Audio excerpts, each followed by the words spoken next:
बिस्मिल्लाहिर्रहमानिर्रहीम। अस्सलाम वालेकुम नाज़रीन। 24 अप्रैल 2024 हमारी वीडियो का टॉपिक है जी, शरह सूद में कमी ना हुई तो प्रॉपर्टी, सोना, डॉलर और पाकिस्तान के अंदर कारोबार का मुस्तकबिल क्या होगा। ये हमारी वीडियो का टॉपिक है और ये वीडियो काफ़ी ज़्यादा लोगों के लिए इन्फॉर्मेटिव होगी।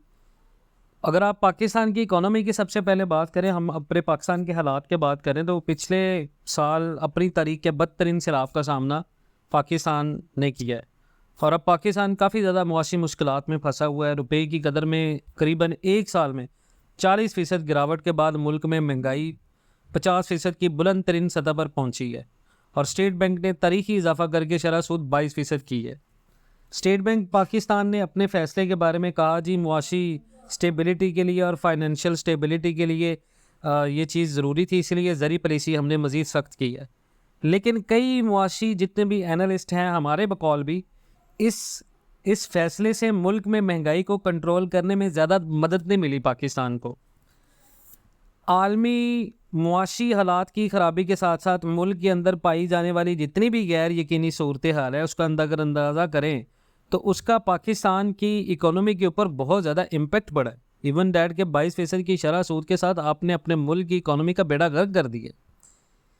और अगर आप बात करें महंगाई को कंट्रोल करने में इससे ज़्यादा मदद मिली है तो इतनी ज़्यादा मदद नहीं मिली। गैर यकीनी सूरत हाल और हुकूमत की मुआशी फ़ैसला साजी में जितनी भी मुश्किलात हुई हैं उनमें इजाफे का बायस हैं। दूसरी एक तरफ तो मैक्रो इकनॉमिक स्टैट्स, दूसरी तरफ ख़राब मुआशी सूरत हाल की ये निशानदेही पॉइंट आउट करें। वहीं गवर्नेंस के मसाइल के बायस महंगाई की लहर मज़ीद शदीद है पाकिस्तान में, जिससे आम आदमी बुरी तरह मुतासिर हो रहा है। पाकिस्तान में जहां महंगाई की औसतन शरह पिछले साल 28% के लगभग थी, वहीं खित्ते के दूसरे मुल्कों में ये शरह करीबन 14% की है। यानी खित्ते के दूसरे मुल्कों में मुकाबले में पाकिस्तान में दुगनी महंगाई है। अब शरह सूद में इजाफा क्या मददगार होता है? देखिए जी, अगरचे शरह सूद में इजाफा महंगाई को कंट्रोल करने में मदद तो करता है, ख़ास तौर पर जब बात करेंसी की बहुत ज़्यादा जो है वो फैलाव हो और बेसिक अफराते ज़र की हो, तो शरह सूद बढ़ाने से इसमें कमी लाई जा सकती है।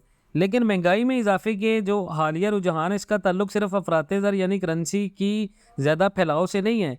रुपये की इसकी अगर आप देखें तो पाकिस्तान में हालिया महंगाई की कम अज़ कम दो बुनियादी वजह हैं, दूसरे मुल्कों से मुख्तलिफ है, जिनमें से एक पिछले साल आने वाला तबाहकुन सैलाब था। दूसरी तरफ यह थी कि हुकूमत की इम्पोर्ट्स पर पाबंदी है। सैलाब के बायस पाकिस्तान की जहाँ मकामी मार्केट में जो चीज़ें थी, ग़ज़ाई अशिया, उनकी जो प्रोडक्शन थी वो कम हुई। वहीं इंपोर्ट्स पर पाबंदियों की वजह से भी ग़ज़ाई और दूसरी चीज़ों की मंडी में सप्लाई मुतासिर हुई। मुल्क में अगर आप देखें, गंदम, चावल, चिकन, अंडे, दूध, प्याज, चाय जैसी इतनी बेसिक चीज़ों की कीमतों में 29 से 470% के दरमियान में इजाफा हुआ है और महंगाई की शरह में होने वाले मजमूई इजाफे में इन चीज़ों का हिस्सा 16% बनता है।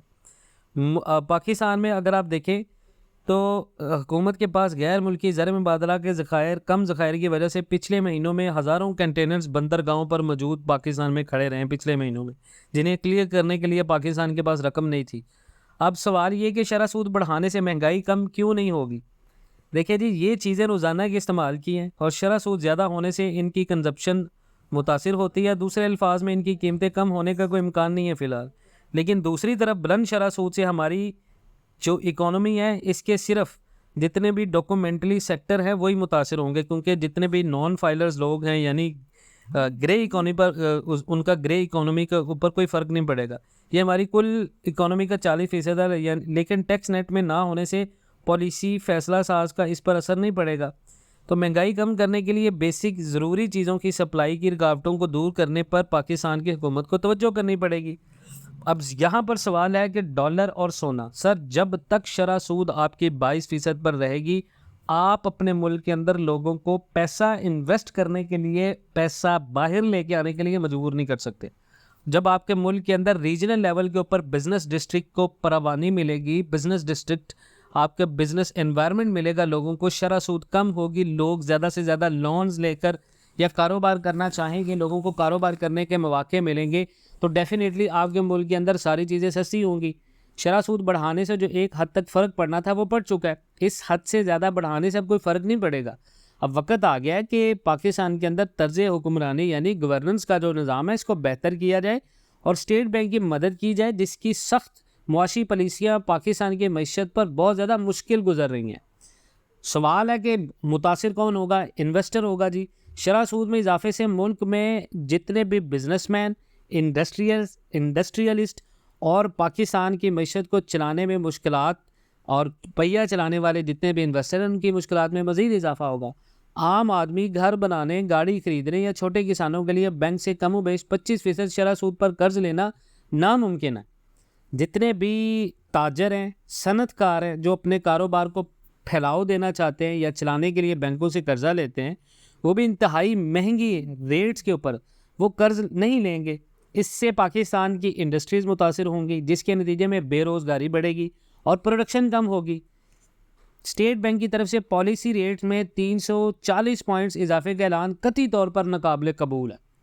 इस इकदाम से कर्ज लेने की हौसला शिकनी होगी। पाकिस्तान में मौजूदा हालात में कारोबार 20% मुनाफा कमाने की पोजीशन में भी नहीं है, लिहाजा इतनी महंगी शरह पर कर्जा लेने के लिए कौन जाएगा? तो वो लोग डेफिनेटली करेंसीज़ को होल्ड करेंगे, डॉलर को होल्ड करेंगे, उसके साथ साथ लोग कमोडिटीज़ जो गोल्ड है इसको होल्ड करेंगे, लोग बैंक्स में पैसा रखेंगे। तो इससे फ़ायदा सिर्फ बैंकों को होगा जो हुकूमत के खर्चे चलाने के लिए बुलंद शरह पर कर्ज फराहम करें।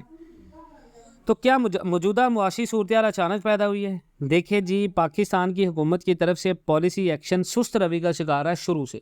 कोई भी हुकूमत आए, पिछले साल 8 साल में लिए गए कर्ज़ों के जितने भी बोझ हैं उन्होंने ख़राबी पैदा की है और अब आलमी हालात की वजह से मुल्क की मुआशी सूरत-ए-हाल मज़ीद बहुत ज़्यादा ख़राब हो चुकी है। जब तक पाकिस्तान को कर्ज़ों की अदायगी में रिलीफ नहीं मिलेगा, बेहतरी की तवक्को नहीं है।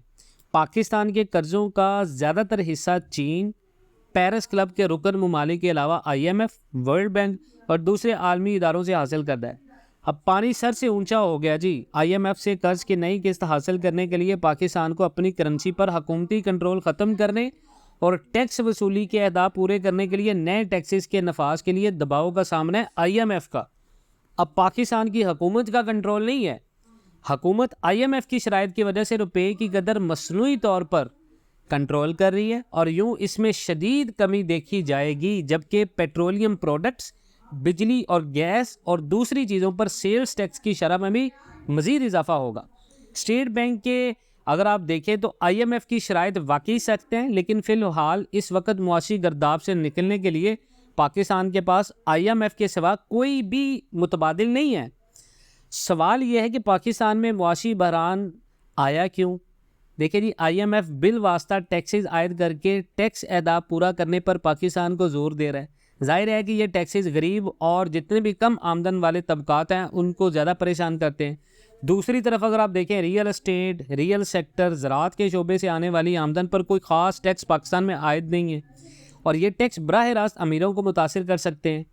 मुआशी तहफ़्फ़ुज़ के प्रोग्राम बमुश्किल 90 लाख लोगों की किसी हद तक मुआशी ज़रूरत को पूरा कर रहा है, जबकि ख़ुद आलमी बैंक की गुर्बत की तारीफ़ के तहत इस वक्त पाकिस्तान में 9 करोड़ अफराद ख़त्ते गुर्बत से नीचे ज़िंदगी गुजार रहे हैं।